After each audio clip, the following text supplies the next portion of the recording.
Well, we made it through a grueling couple of weeks there, huh? Yeah, I'm glad we took a week off Yeah. because some stuff was happening. Some things were happening. I have to ask you a question. There are people, sometimes somebody like wins an Academy Award, and it's got to be an incredibly exciting event in their life, right? Yeah, Then maybe some people win a second Academy Award. Like Meryl Streep has won a second Academy Award a number of yeah. times. It's got to And feel even more validating the second time. more validating the second time, or is Mm. it less? But maybe it's less exciting. Well, I mean, I think it puts you instantly in a new category. So A there's new a new category. excitement because you're A like new now you're edging into world historic Right. proportions at a second So, at a so the second time. second impeachment, does it hurt Oh, I less see where you're or more? going with this. I Yeah. see. Does it hurt less? Because I've been here before. I've been impeached before. Probably depends a little on who you're talking about receiving that information. Right.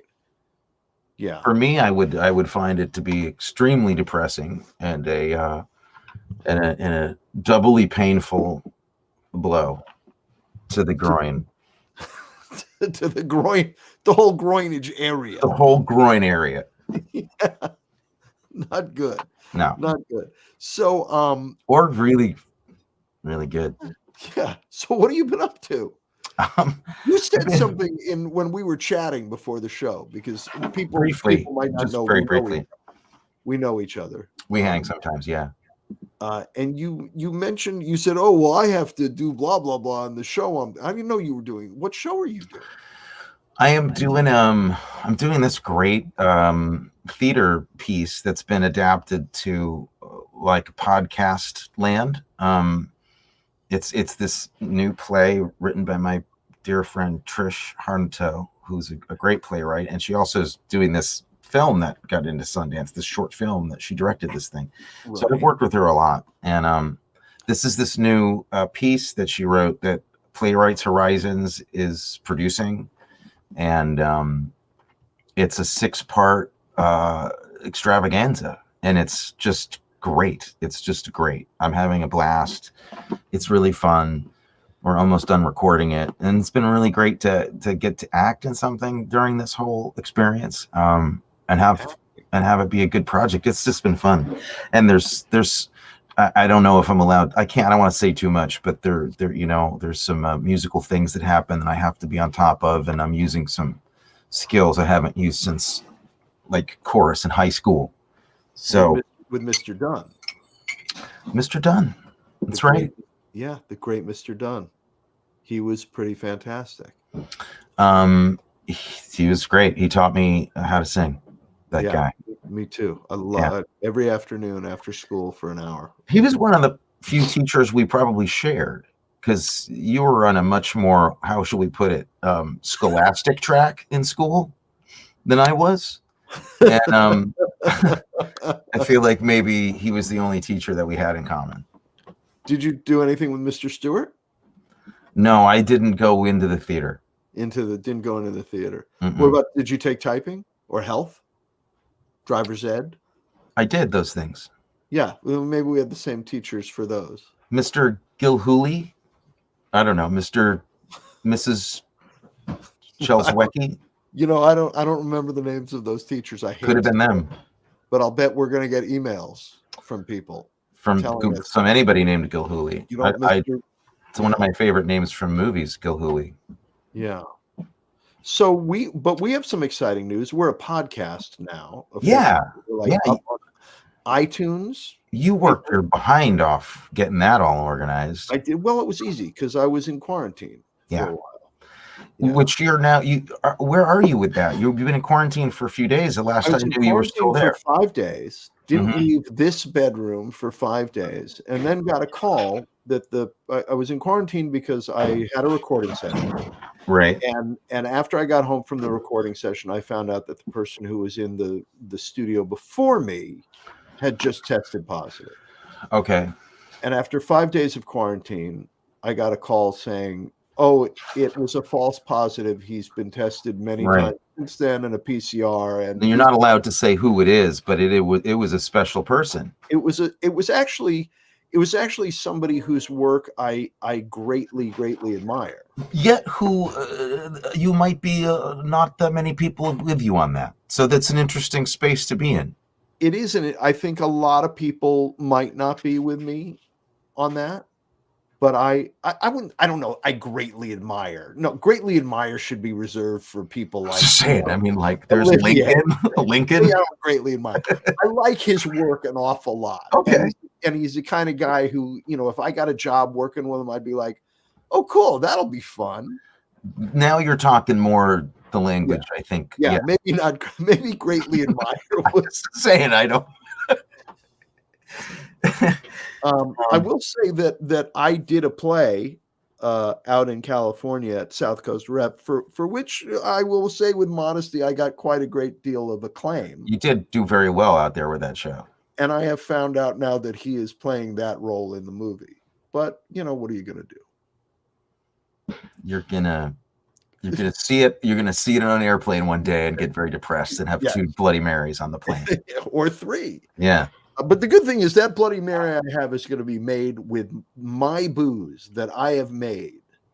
So there's all kinds of stuff going on. And let's obviously say that during this time of suffering, we have been hard at work, selfishly indulging in our own interests out of terror and fear. So what if you...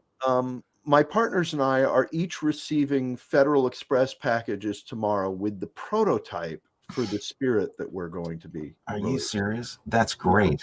We're getting the prototype tomorrow. I made this at home. I drove it down to a flavor company in Maryland, a company whose job it is to extract and standardize the flavor. Their senior chemist has completed his work, and he's shipping the new prototype to us to make sure that it's the way we Amazing. want it. I don't know if anybody's listening. What is you're making it is called Batch 22. It is a grain alcohol based spirit with a proprietary blend. Let me say that word again. Proprietary blend of herbs, spices, and botanicals. And the president of the flavor company and the senior chemist, when they tasted our prototype, both said they had never tasted anything like it before. Which is a compliment, yes? Well, I said, my response was, well, that could be good. Yeah. Never. That's like when somebody sees you in a play and they're like, how do you learn all those lines? And you're like, they said it's good. They said they liked it. They both liked it a lot. And then the president of the company said, even if somebody says to me, only 2% of the people like this, my response to that is, congratulations, you just got 6 million customers. Yeah.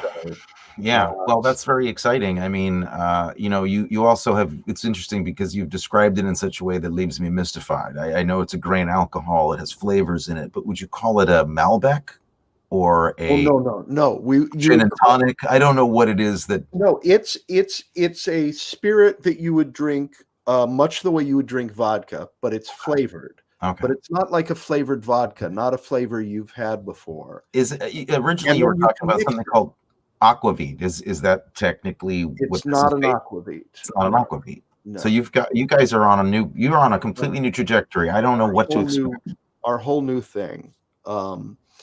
So that's really great. And then, there's other things that I wanted to mention since we're brothers and we grew up in the same household. And we grew up with the same mother. But I do have to tell you, when you're in quarantine with somebody, you learn things about them that you didn't know before. Okay. And so I do have to say that right now it's time for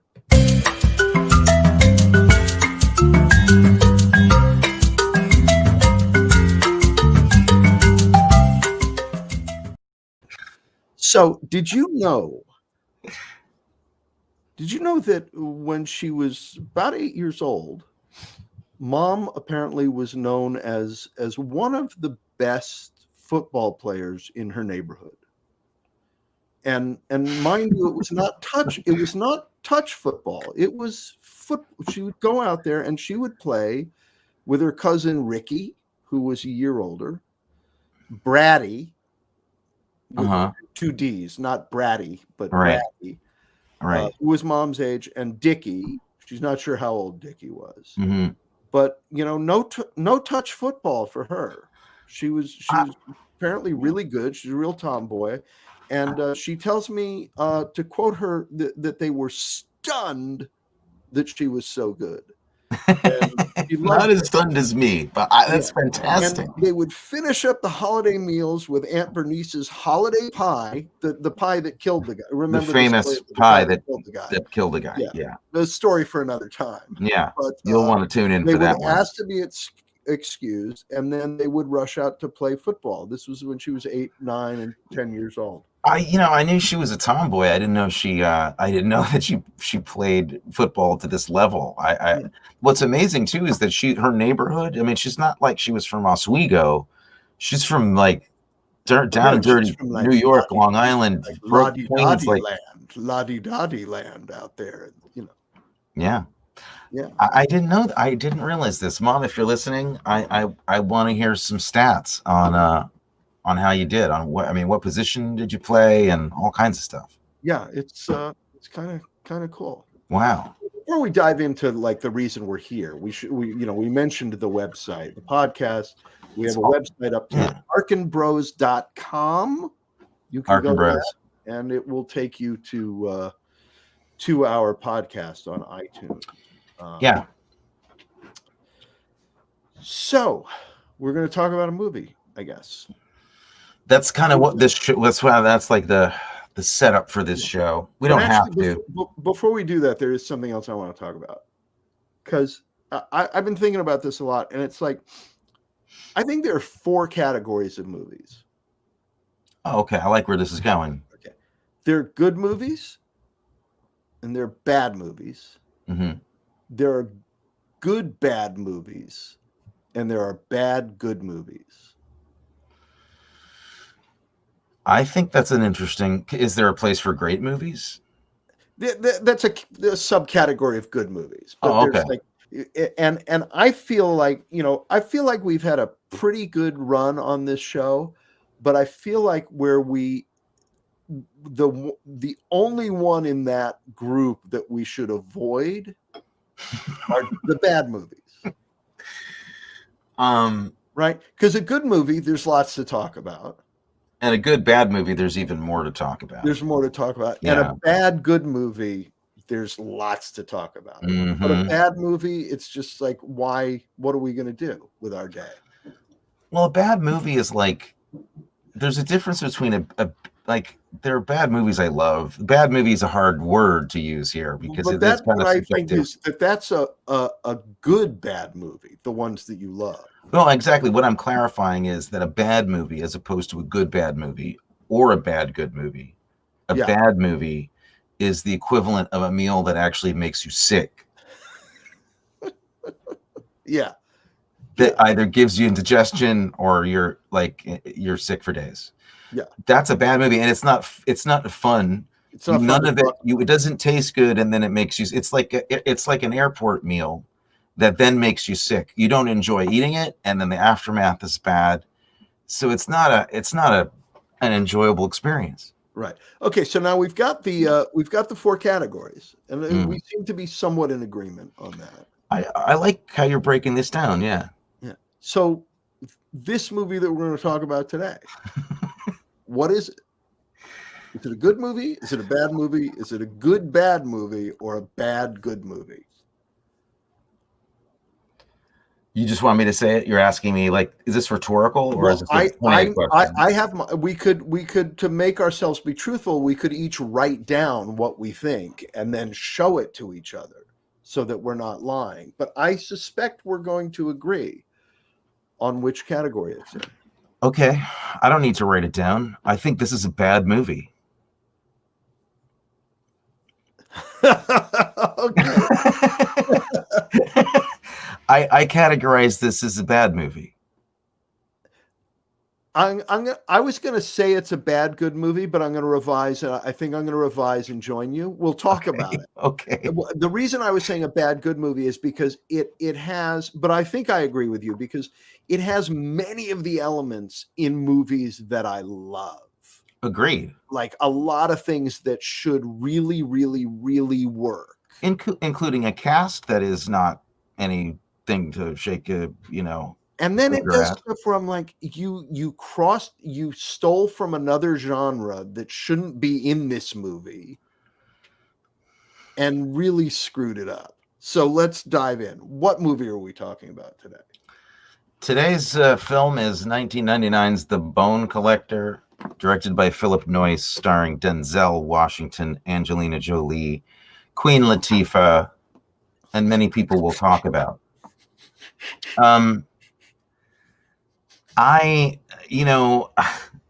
think the defining nature of a bad good movie. I'm sorry. What was Queen Latifah doing in this movie? I felt so bad for her because I don't mean what was she doing like she was bad. I mean like what was she doing in this movie? Why did anybody give her what? There was no part to play. They kept cutting to her, and she was just kind of off to the side, just kind of making faces at stuff that was going on because there was no character for her to play. And the big payoff. Then she has her moment of big payoff. Is turn that puzzle piece around. I know. But amazing graphics. We needed a whole character for that. Okay, so let's just take it easy for a second. Okay, continue. You do your thing. You do your thing for a few minutes. I'll lay back. The Bone Collector, which if you haven't been used to this already, you better have either seen it or not care because we're gonna spoil everything completely. This is from 1999, so all bets are off. We're not ruining anything early, and there's nothing to spoil, which is partly what my problem is. This is a film. IMDb says the plot is a quadriplegic ex-homicide detective and his partner try to track down a serial killer who is terrorizing New York City, which is the plot of about 97 films that I could name. There's a lot to this movie that is not in that description. And wait, really, I just want to ask you one. You have 97 quadriplegic detective movies? That might be a high number. If you take out the quadriplegic part, then there's nothing. Nothing that separates it. But so it. I think what I was going to say to further talk about your assessment of these four categories, which I like a lot. Both a good bad movie and a bad good movie. Hi, buddy. Yeah. For those of you in podcast land, a cat just walked in front of. Yeah, we had a little COVID buddies walking across my desk. Both of those categories of films, a prerequisite is that the idea of sitting your friends down and showing them that film and enjoying it with them is part of that. You could do that with either of those categories of film. Right. A bad movie, you just don't want to see it again. No. And I rarely watch a movie that is just so tepid that I really don't want to see it. And it was almost hard to talk about, but a couple of weeks have gone by since I've seen it, and I have things to say. But I want to find a movie I want to go back to Darker Than Amber Land. That's where I want to go. That's the wheelhouse right there. That movie was fun. That kind of discovery is really great. Yeah. We have a movie coming up that I think is going to be that for me when we get to it. We may have a divisive thing. I don't know. We'll see. No, not next week's, but the splash of terror or the drip of awfulness, whatever the name of that movie is. Blast of Silence. Blast of Silence. Yeah. And I have a feeling I'm in for a big treat there. That's a treat. So what did you think? So what about, why did you think this was a bad good movie? Well, because what I was throwing. No, I'm in agreement with you about everything. I was thinking of all of the things in it that are elements that I love about this kind of movie. Okay. New York City. Detectives, forensics, serial killer. When I was in law school, I was dubbed because I was always reading, the Ted Bundy story or Fatal Vision, the Jeffrey Yeah, McDonald. So I was you were reading into that all. stuff before a lot of people I knew were. Yeah. Yeah, I was and so people started referring to me as the chairman of the Ted Bundy fan club when I was in law school, it's a just because flattering. It's it a was flattering. because I Yeah. just always had one of those books in my hand. So I love that kind of story. So I was really and I loved this book when it came out. Okay, I was going to ask if you knew the book. I loved the book, and apparently he is a Fordham law graduate himself. I think Jeffrey Deaver. I So think law didn't work out for either of you guys then. Hey. yeah. So it's a good book. I gotta say, one of the worst screenplays I've ever heard. I mean, it's off. It's just awful. I'm sorry, it's awful. No, I'm with you. The screenplay is terrible. In searching for something good to say about it, do you have anything good to say about it?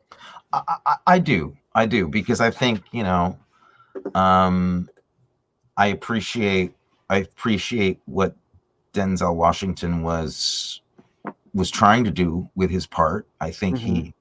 he had at least one scene that really got to me that I thought was really emotional and believable and I mean it's simple. He breaks down, but it's not like a big dramatic scene. He just literally kind of like quietly just starts to cry, break apart and Yeah, sob and I thought he was trying. I thought Angelina Jolie was get ready and game to do this movie. She seemed, I mean, I thought she was good. But I mean,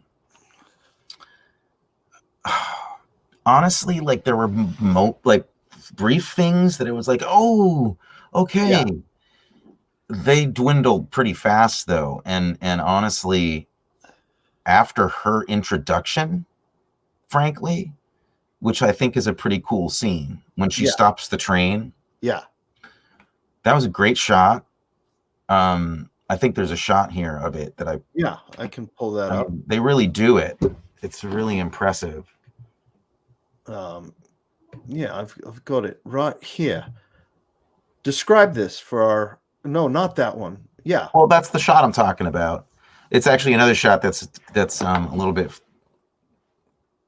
to the left of this, and it's kind of a wide of the train just coming in from the left. But describe this to the home audience. What's okay, going well, through there? she's a beat cop, kind of on a trajectory to do some other kind of work, but she's kind of got a lot to prove, and she's out on her job one morning and comes across a dead body in the tunnels here, the Amtrak tunnels, which would be on the west side of Manhattan, and a little kid kind of leads her in there, and she finds a dead body, and then she on the railway tracks she finds what looks to her to be clues to maybe a murder.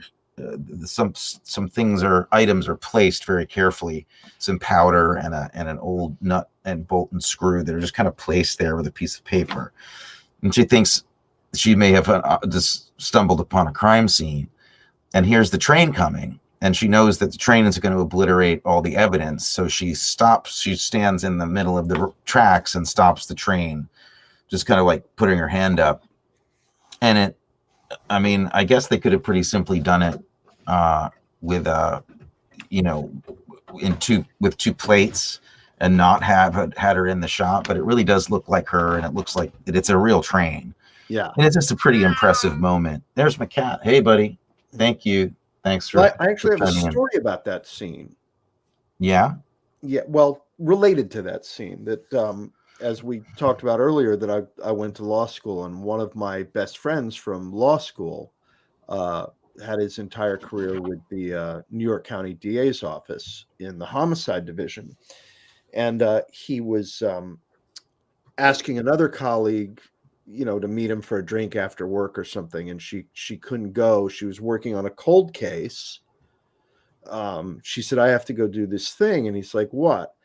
Well, some guy in jail who was up for all kinds of things and gone for a long time finally decided to cop to having killed an old girlfriend of his and burying parts of her body all over the city.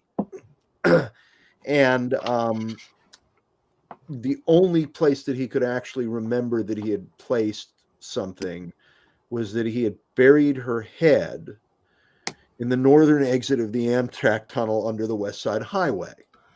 That's just where they shot this. Oh So my to God. do the search, this gal had to go. He said, well, where are you going? She said, I have to go get an order to close the tunnel to train traffic so that we can dig up this woman's head. And my friend said to her, congratulations, they made a movie about this, and you were played by Angelina Jolie. That's crazy. And this woman in the Wow. district attorney's office said, well, at least I wasn't played by Linda Hunt. All right. That's an unnecessary dig on Linda Hunt. Well, I didn't say it. She could have said, at least I wasn't played by Helen Hunt. Who knows? That's true. That's true. Yeah. At least I wasn't played by William Hurt. Yeah, right. Exactly. Who I also love. I don't know why I even said that. Do you have tremendous admiration for him? I kind of do, actually. He's given some performances for the ages. For me, I think he's been great in a few things. History of Violence. Fantastic. An Broheim. Broheim. Fantastic. So back to the matter at hand. You know, I gotta say, I'm disappointed in this movie. Yeah. Disappointed. Philip Noyce, you know, he's currently working. He could hire us, and he's made great movies. I don't know what happened here. He made a movie called Dead Calm, which was his breakthrough movie for U.S. audiences. It was the Australian film that was with Nicole Kidman. Nicole Kidman's first breakthrough movie, also, I believe. A terrific movie. Really good movie. Billy Zane's first film. And really, really well done. And then he kind of got noted for that and then made other really good movies. I mean, he made Patriot Games and Clear and Present Danger. Not my favorites, but he made Rabbit Proof Fence and The Quiet American and other like really responsible, kind of interesting dramas and stuff. Patriot Games is a big favorite of mine. Patriot Games is a good movie. That's not the kind of movie I run to the theater to see, but I saw it and I enjoyed it and it's good. I don't know. This just seems like a disaster. Like, it doesn't seem like anybody had fun making this movie. It feels like it's a chore to watch it. The guy who shot it, Dean Semler, is an amazing DP. Like, he's incredible. He shot The Road Warrior. He shot Cocktail, which is a dumb movie, but a beautiful looking movie. Young Guns, Dead Calm, he shot. Dances with Wolves, Apocalypto, Appaloosa. So he made all these great movies. This movie looks terrible. It looks terrible. Everything looks fake, except the tunnels, which were real. His apartment looks like a Seinfeld set.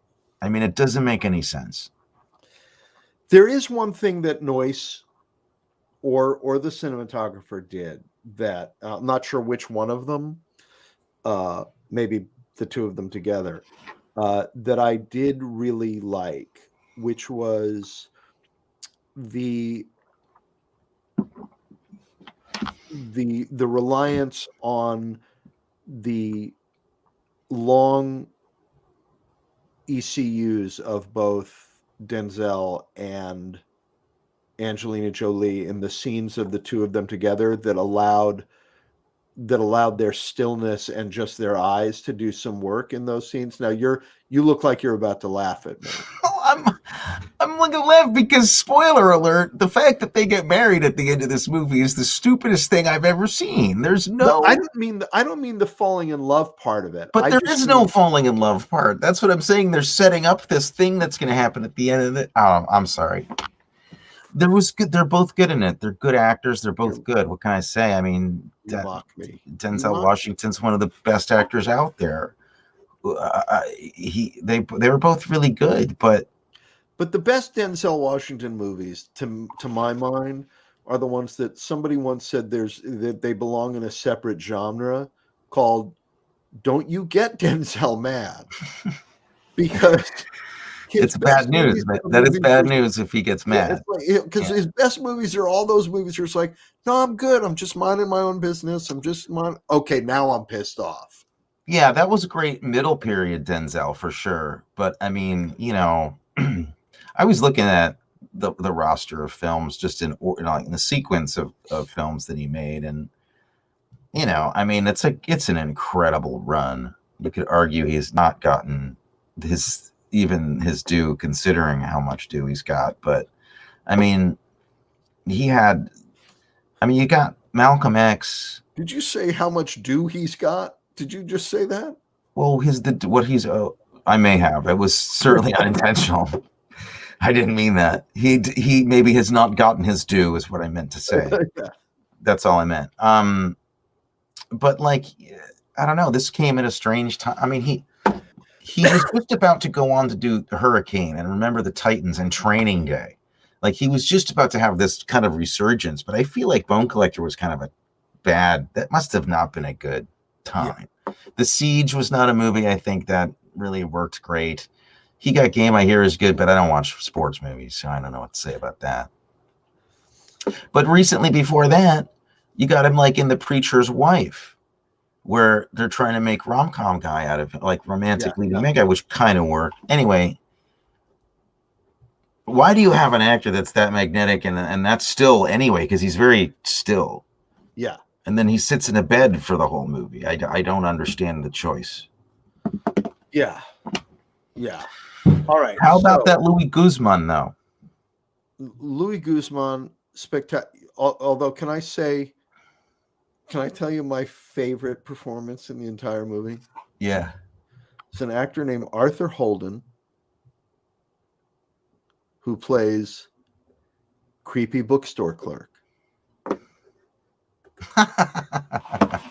And he has one line, basically. Okay. This is where the movie got me pissed off, though, because he's wonderful. But this is where I felt like they started breaking the rules, because they do the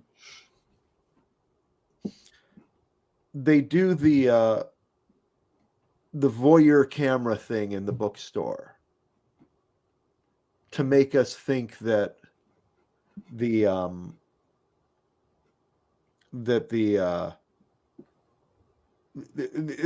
cheat in the movie, I feel, because there are two scenes where they do the camera as voyeur. They do it in the pool hall, where the camera is the killer looking about, and it's really him. And then they do it again later in the movie, and it's not him. It's just camera as voyeur in the bookstore.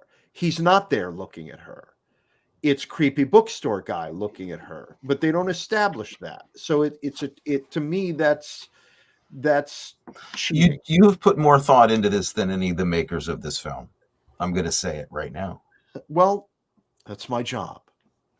That's why that's what we're being paid for here, Anthony. I guess. Wait a minute, we're not being paid. I don't know if it's cheating. If it seems to be unintentional. I don't think they knew they were doing it. Is my point. I don't know. There's so many Dutch angles in the, it's like this Dutch crazy for no reasons that I can pinpoint. It's unmotivated camera work. I don't understand why. Can we talk about the An Inspector Calls poster in Michael Rooker's office? Can we talk about Michael Rooker for a second? A great actor who is just miscast in this movie. Why? And the role, no payoff to the role. None. At all. He's one of the great character actors of that whole time, and they put him in a part that he's not right to play. He does as good a job as he can, but it's two-dimensional completely. The script is terrible, and he's one of these like pencil pushing cops that is really by the book and blustery, but isn't any good at his job for no reason. He's just there as an impediment to Denzel Washington for zero reason. Did I miss something? No. All right, let's talk about something else that was fantastic. I know you'll think this was fantastic. You're Yeah. going to back me up on this. That thing they do at the beginning of the movie where there's two people in bed, you can tell they've slept together, and there's cop clothes and paraphernalia all over the place. And then one of them's getting dressed and ready for work, right? And suddenly we find out it's not the guy, it's the woman is the cop. It's incredible. It's mind blowing. And yeah, it's mind blowing moment. Yeah. And well, it's like Bobby Cannavale, who is a great guy and a spectacular actor. Beefcake Bobby. This was when it was pure beefcake. There was no other reason he was there. No, just to look funky as hell. To play the gender bending role of like, where is this relationship going? You're going off to your dangerous job, and I'm just supposed to wait here, you know. Yeah. And she's like, with her Bronx accent, yeah, that's what I'm doing. Yeah. You know? The other thing that happens is the first time we see him, he's playing computer chess. Again, like, really? The Bobby? Thing already did this. Not Bobby. I mean Denzel when we first see him. Right. It's just, I don't know. There's so many things. Okay. Well, let me go through the list of stuff. I mean, come symbolism? On. Do we want to talk about Falcon symbolism? Go ahead. I won't stop you. I have nothing to say about it. I want to give a shout out to Michael McGlone, who is he's very good in it. He is completely and utterly convincing as a young detective in this movie. He's great. Nice guy too, Michael. That's always nice to see him. It was nice to see, like I said, Michael Rooker. I like to see Queen Latifah. I wish they gave her something to do other than to just have sitcom cutaways where she makes faces. I don't understand that. Oh my God. You got Louis Guzman is just given full Guzman. Like it's just complete. It's like a comedy show the minute he comes in and he takes over the movie, and it's great. All right.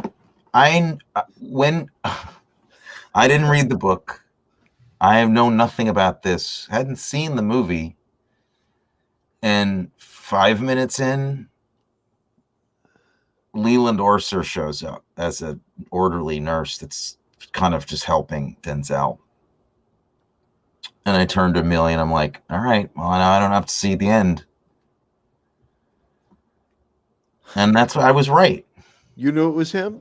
The second I saw him, I'm like, if Leland Orser, if they get him to be in this movie, it's because he's the killer. So there you go. I spoiled it for everybody. There, you ruined the whole thing. Okay. Can we talk about, I want to talk about my favorite shots, though. Some great shots. Okay. Yeah.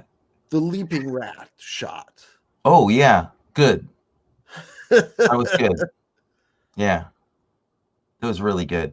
I will say, okay, to be fair, I thought the scene of Angelina Jolie crawling into the steam tunnels to find the body was creepy. That was effective. I didn't want to see that body, and she was quite good in that. Yeah. But you have to get, like at every point that something good happens, or where something reasonably inoffensively normal, like not stupid happens. The whole structure is stupid. It's laid over an idea that doesn't work. So, like, why the hell does he hire her? Why does he have to work with this woman? There's nothing about it that's believable. Because she has amazing instincts. Strings? And she's got big enough cojones to stop a train. All right. This brings me to another problem I have. I just think that in 1999, we were more advanced than the forensics team, being one guy in janitor overalls showing up to a tunnel somewhere. Please show this picture of Denzel's uniform.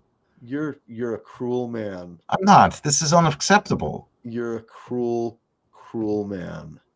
This is Denzel Washington going to a crime scene to investigate. He's the top forensics detective in New York. and they dress him like a Ma Bell utility pole lineman. It makes no sense. Plus, in 1999, did they literally just send one person to do all that work? Well, yeah, you don't want to take a chance on crippling the whole force. You were in this business. You were a tracker of serial killers, Matthew, and I want to know. I don't believe they send one I'm CSU thinking guy. There's got to be a guy to at least hold the vials of bags and They stuff. don't send one CSU guy in. No, not in coveralls and a blue Thomas the Train hat. No. Denzel's better than that. Don't do that to Denzel. No. So that's, We had Tyvek back in 1990. Right? This is incredible. Yeah. Okay, another thing that I loved in the incredibly ridiculous scene where she thinks where we think the killer has come to her apartment. Yes.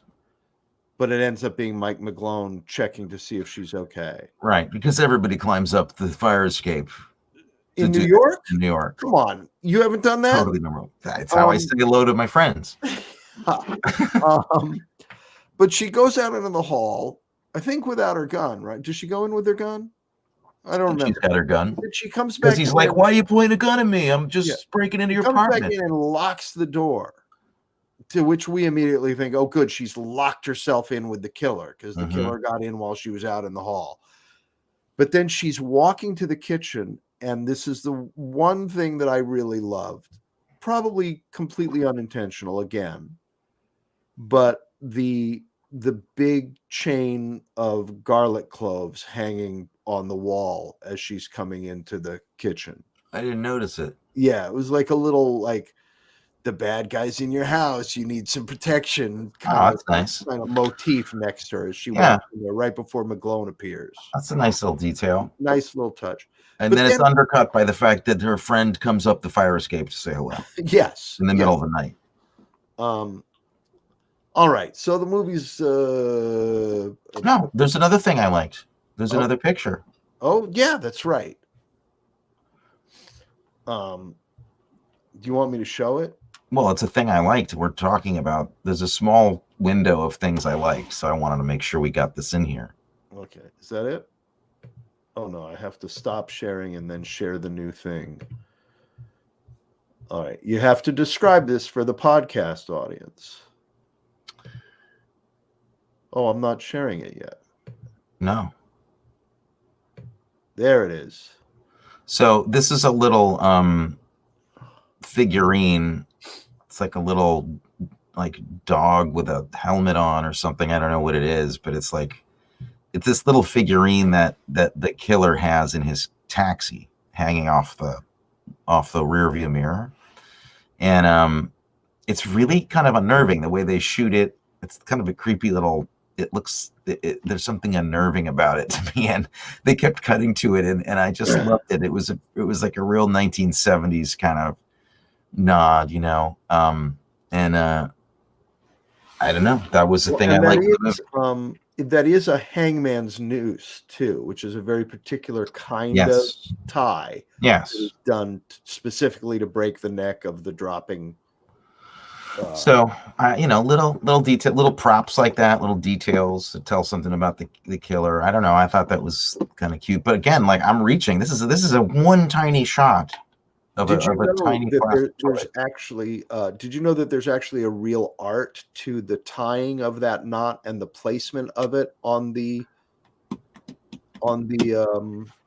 Yeah, it has to be at the right vertebrae, right at the right angle, so that when they reach the end of the drop, it hits their head in a way that snaps their neck.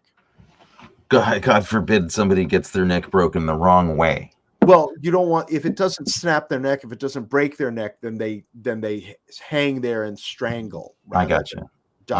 Suddenly from a snapped neck. And that would be cruel. That would be cruel. That'd be awful. This is a terrible. We've gotten in a terrible territory here. This is just an awful movie and an awful conversation, and it's awful. It's just awful, Matthew. I'm trying. Oh, a shout out to my buddy David Warshawski, who's a great actor, who's becoming a that guy for sure. He's got a one-line role as a cop in this. Do you know Warshawski? You ever met him? No, He's in There Will Be Blood and The Master, and he pops up in a lot of really great films. What else do we like about this movie? The editing. Okay, I think the reason that this movie holds together at all has to be credited to William Hoy, who edited this movie. He cut this movie No Way Out, which is a really good film and notable the way that it's edited, in fact. Remember that movie? No Way Out. Kevin Costner. It was his big breakout movie. I believe Gene Hackman's in it. Political thriller where he plays a naval guy who's on the run. Naval officer, yeah. And that movie really relies on some interesting editing to tell the story. I really don't want to spoil that movie if you haven't seen it, because that's a movie we should probably. I haven't seen it in a long time. We should think about that one. All right, let's do it. But I mean, that this guy edited that and Outbreak, iRobot, 300, Watchmen, not movies I love, but well-made films, well put together movies, and the latest Planet of the Apes movies. I think his sensibility. The latest Planet of the Apes movie was Born to Be Wild, right? Yeah. That was the prequel, right? The world-building prequel. What's your favorite? Do you have a favorite Denzel performance? I like all of those. Everything that's like Man on Fire. Yeah, I'm a big Man on Fire fan. Love that movie. Anytime Love him he's in that. just like when he just goes full on. I actually really liked him in Runaway Train. You mean Unstoppable? Unstoppable. He's great about the Runaway Train. About the Runaway Train. Yeah. I love that movie. Love him in that movie. Yeah, that's a terrific film. I'm a big fan of this. I don't know if this movie was well received or not, but he made a movie called The Mighty Quinn early on in his career that I really dig. That I haven't seen in a while, but I liked it. He plays the local police chief on a Caribbean island, and it's kind of fun detective, like local detective story. Oh, I'll have to check that out. That's great stuff. Love him in that. And then, obviously Malcolm X, but where did he do? Oh, okay. So I'm thinking that he did Bone Collector because after Philadelphia, he felt that if he was in a hospital bed in Mobile, he would win an Oscar. That's maybe what happened. That just fascinated you. It put you to sleep, that story. You're like, oh, I can't stand it. I thought it was Tom Hanks in Philadelphia. It was him and Tom Hanks. Okay. And Tom Hanks was in the bed, was dying and dying in bed. Oh, okay. I was like, I don't remember Denzel sick in a bed. That's what I'm saying, right? Exactly. And he was like, everybody remember, if I had been sick in bed, right, I would have gotten an Oscar. If I had done full not being able to get out of bed, I would have won the Oscar. Yeah. Gotcha. So, stuff, you can't rig this game. You can't. What's also interesting is how, talk about these kinds of movies. I'm a big fan of this genre basically too, except I'm less into this goes a little bit more into the police procedural than the kind of horror thriller genre that I'm more into. But like the movie Seven, it came out 4 years before Bone Collector, and it's incredible to see how the impact of Seven was still like they were still trying to remake that movie 4 years later, like down to all the way they shoot it and the griminess of it, and it just doesn't come close. Do you like Seven? Yes. Yeah, but the way that this movie was at times a police procedural, and then said, "Oh, we better put something scary like the jumping rat in."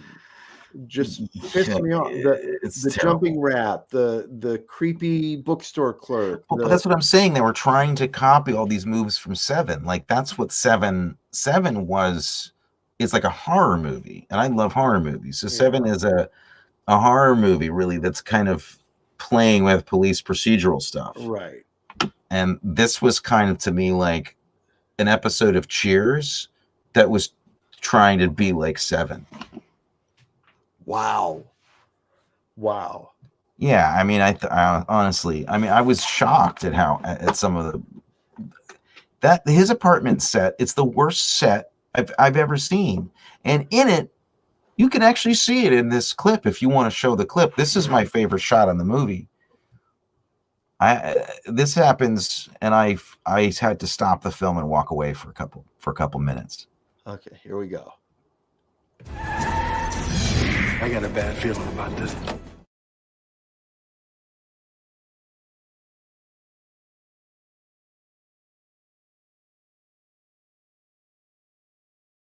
So that cop gets shot, and they pull all the way back through the window. Yeah, I mean, it's ridiculous. It's ridiculous. It's just silly. And I had to stop the film at that point and walk away. It's my favorite shot in the movie, but not because it's any good. And the man who shot the Road Warrior had to be upset with that. You can't tell me that the guy who shot the Road Warrior was happy with that. This has studio interference all over it. I think that's what I'm saying, maybe, is that this feels like it was a really compromised studio movie that the studio just was stepping all over while they made it. That's what it sounds like to me. Okay, so in the 4 categories: good movie, bad movie, good bad movie, bad good movie, we give this 2 bad movies. Would you ever see it again? No. Would no. you show it to a friend just to say, like, you can't believe how bad this is? Would this be the movie you'd pick?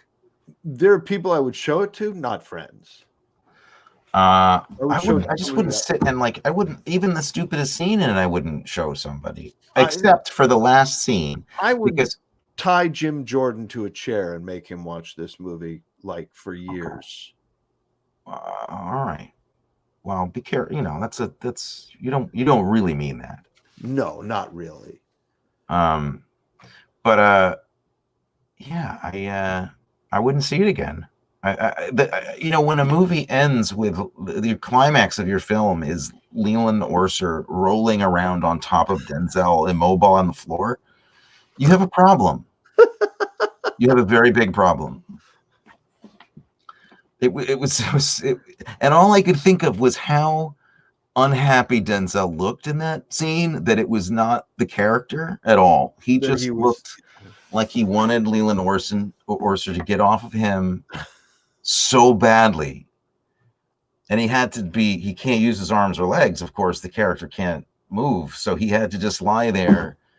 And I was wondering, like, I bet you this could have been the first physical counselor on set. Like, I could see this as being the first time somebody was hired to say, like, okay, Leland, take your hand. You're going to touch Denzel's face right now, but just once, and then when we say cut, remove your hand. Do not touch him anymore, okay? Oh, you mean that's the first time they needed an intimacy coach? An intimacy coach. I'm sure of it. I'm sure of it.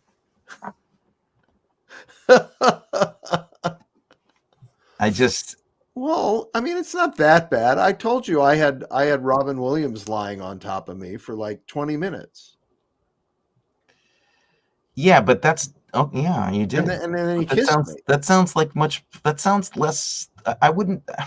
Robin Williams would be funny, Denzel, I'd be like nervous. I don't want to lie on I top don't of you, want to upset you, Denzel. man. I would be so uncomfortable as that actor, and he didn't look like he was enjoying it, and It I would be would. like you with Joe Biden and the Secret Service agents. You when you had to point the tattoo gun at the Vice President of the United States in front of the Secret Service I'd wrestle with Joe Biden any day. He's awesome.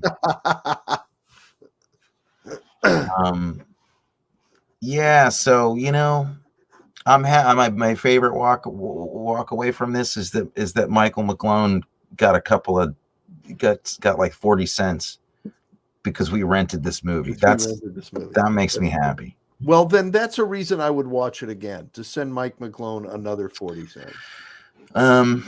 Just Venmo him that, man. Okay. Well, so I think we've covered this damn movie. Boy, yeah, really. Just sorry, we gotta. What's next week's movie? Next week is gonna be a big fight. I think there might be a big fight next week. Okay. The Arkin brothers might break up next week. There might be the last show. There could be virtual fisticuffs. It's going to be The American President, written by Aaron Sorkin, directed by the great Robert Reiner, or Rob Reiner, starring Michael Douglas, Annette Bening, Richard Dreyfuss, Michael J. Fox, and Martin Sheen, and a host of other people. So it's gonna be a little cute. And we're watching it because The American President, because it's going to be Inauguration Day. Our next show is next Wednesday. Oh, that's right. I forgot. That's right. That's why I suggested this movie. I thought it would be a way of honoring the transition. Well, honestly, it's not the genre is not my go-to, but it might be nice to see a nice, light, enjoyable, light film about the president.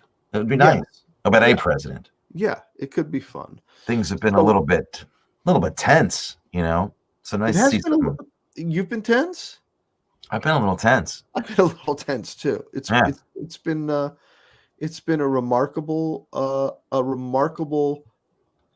period of time to live through. An insurrection? Yes, definitely. Definitely interesting thing to go through. Yeah. Yeah. So we've got we want to remind people that this show is available as a podcast as well. Tell all your friends, because you may not want to look at our faces, but we're much better looking on the radio. Yeah, we look better there. And not wherever you get your podcast is great. It certainly does help us more if you go to Apple Podcasts and I also leave us a review there.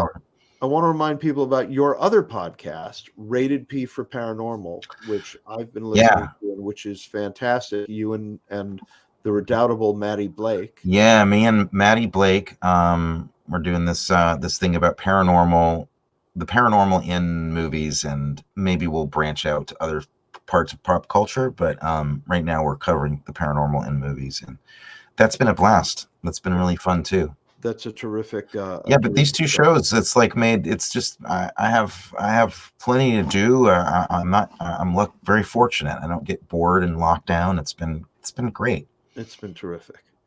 All right, so next week, 10 o'clock Wednesday night, The American President. American President. Enjoy. Good night, buddy. Good night.